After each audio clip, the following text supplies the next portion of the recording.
Hello everyone. खुदावंद यसु मसीह के पुरमसरत और जलाली नाम में आप सबों को सलाम पेश करता हूँ। आज हम दुनिया मसीहत के एक बहुत ही इम्पोर्टेंट टॉपिक के ऊपर बात करने वाले हैं। टॉपिक हमारा ये होगा कि खुदावंद यसु मसीह खुदा का बेटा है। Jesus is the son of God. और मेरा आज का जो मैसेज है वो हमारे पाकिस्तानी मुस्लिम पॉलिटिशियंस के लिए है, मिनिस्ट्री फॉर ह्यूमन राइट्स के लिए और मिनिस्ट्री फॉर रिलीजियस अफेयर्स के लिए। मेरे इस मैसेज को ध्यान से सुनिएगा और मेरे तमाम मसीही लोगों से गुजारिश है कि इस मैसेज को ज़्यादा से ज़्यादा फॉरवर्ड करें ताकि जो वायलेशन माइनॉरिटी राइट्स के ऊपर की जा रही है उसके ऊपर हम कुछ लेजिस्लेशन अपने अदारों से करवा सकें।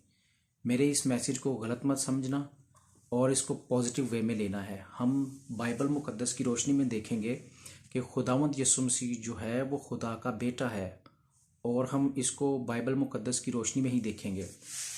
और मुख्तलिफ सवालात हैं जो इस सरमन के ड्यूरिंग उठेंगे। हम मुख्तलिफ मज़ाहब के अंदर देखते हैं। मैं इस कड़ी को खुदावंद यसु मसीह की शख्सियत के साथ जोड़ूंगा।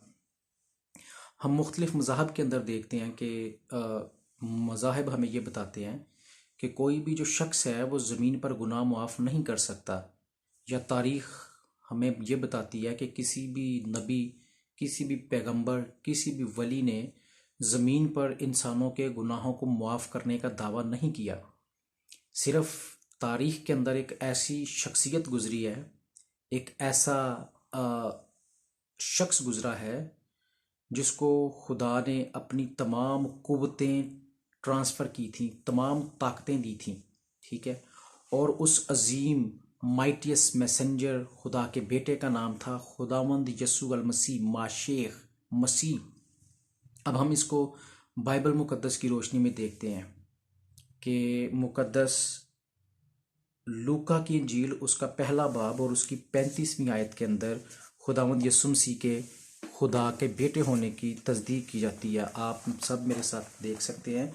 मुकद्दस लूका की इंजील उसका पहला बाब और उसकी 35वीं आयत के अंदर यूँ लिखा हुआ है कि यसू खुदा का बेटा है। सुनिए बाइबल मुकद्दस के अंदर क्या लिखा हुआ है।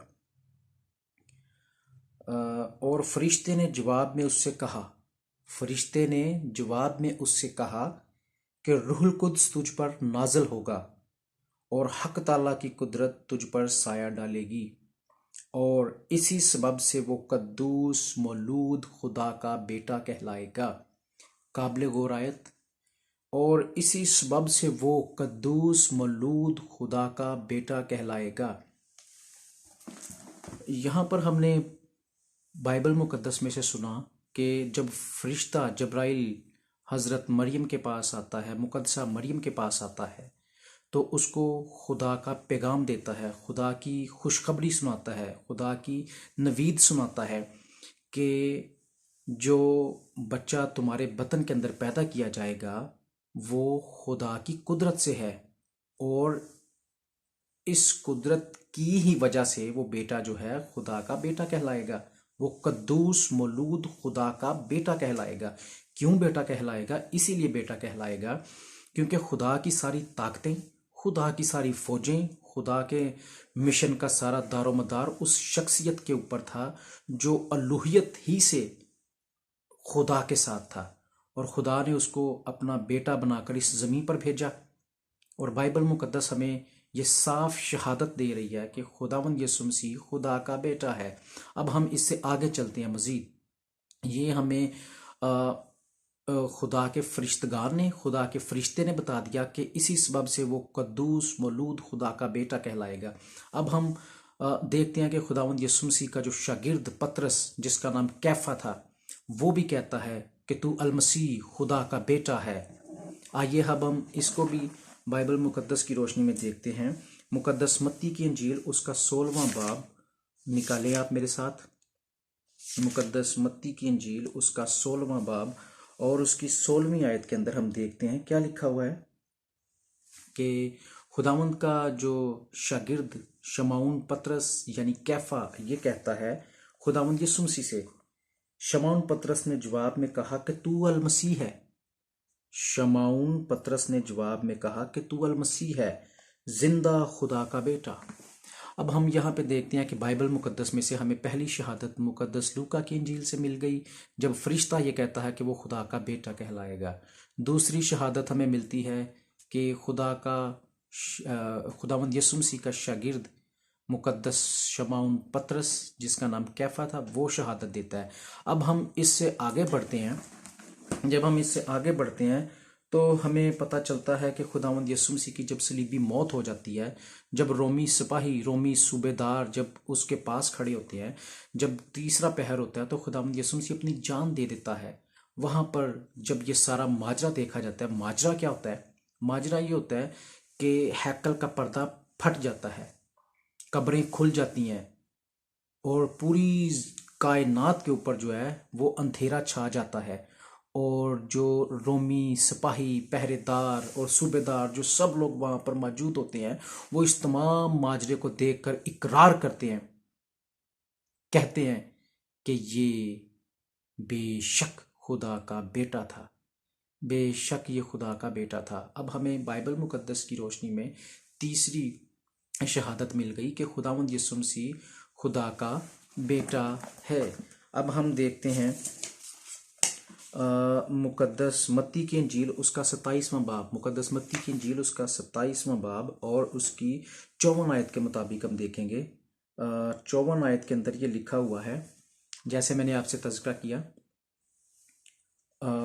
और कब्रें खुल गईं और बहुत से जिस्म इन मुकद्दसों के जो सो गए थे जी उठे, और उसके जी उठने के बाद कब्रों से निकलकर मुकद्दस शहर में जाकर बथेरों को दिखाई दिए।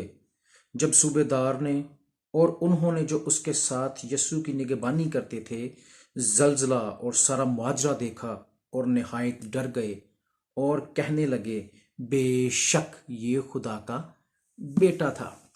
अब हमने तीसरी शहादत भी बाइबल मुकद्दस ही में से सुन ली कि यीशु मसीह जो है वो खुदा का बेटा है, और दुनिया की तमाम कौमें इकरार करती हैं कि यीशु मसीह खुदा का बेटा है। खुदा ने उसको मुतबर्रिक, उसको मुकद्दस ठहराकर इंसानी जिस्म के अंदर भेजा, इंसानी शक्ल उसने इख्तियार की और उसने तख्त को छोड़ दिया, अपनी अलूही ज़िंदगी को छोड़ दिया, उसने अपने अलूही इख्तियारात को छोड़ा और ज़मीन पर आ गया। अब हम आगे चलते हैं, मज़ीद आगे चलते हैं, हमें फिर पता चलता है मुकद्दस लूका की इंजील। अब हम देखेंगे मुकद्दस लूका की इंजील के मुताबिक कि जब खुदावंद यीशु मसीह अपनी अलानिया ज़िंदगी के अंदर लोगों से बदरूहों को निकालता है, लोगों की ज़िंदगियों को आज़ाद करता है, लोगों की ज़िंदगियों से महरूमियों को निकालता है, तो जब बदरूहों को निकालता है तो बदरूहें जो होती हैं वो भी इकरार करती हैं कि तू खुदा का बेटा है अल मसीह, तू खुदा का बेटा है अल मसीह। बदरूहें भी जानती हैं कि ये एक अलूही शख्स है, ये खुदा के पास से आया है। जब ज़मीन नहीं थी, आसमान नहीं था, जब ये चरिंद परिंद नहीं थे, तब से खुदावंद यीशु मसीह मौजूद था। अब हम देखते हैं मुकद्दस लूका की इंजील उसका 4 बाब और 41वीं आयत में हम देखेंगे कि किस तरीके से बदरूहें भी इकरार कर रही हैं कि खुदावंद यीशु मसीह खुदा का बेटा है। अब हम देखते हैं हाँ, और बथेरों में से बदरूहें चिल्ला चिल्ला कर यूं कहते हुए निकल आती थीं कि तू खुदा का बेटा है, मगर वो उन्हें झिड़कता और ये कहने ना देता था क्योंकि वो जानती थीं कि ये अल मसीह है।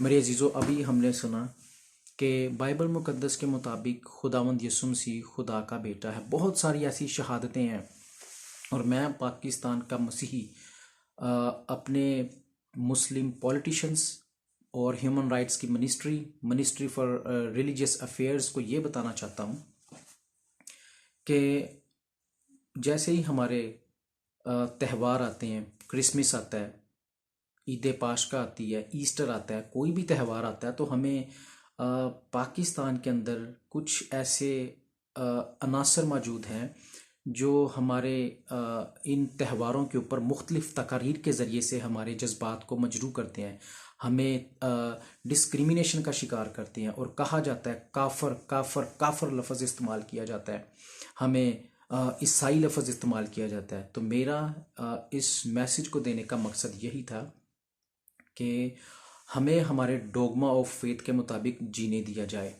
हम मसीही हैं और ये हमारा ईमान है कि हम खुदावंद यीशु मसीह को खुदा का बेटा मानते हैं और ये हमारे ईमान की कड़ी है और यही हमारा जीना और यही हमारा मरना है।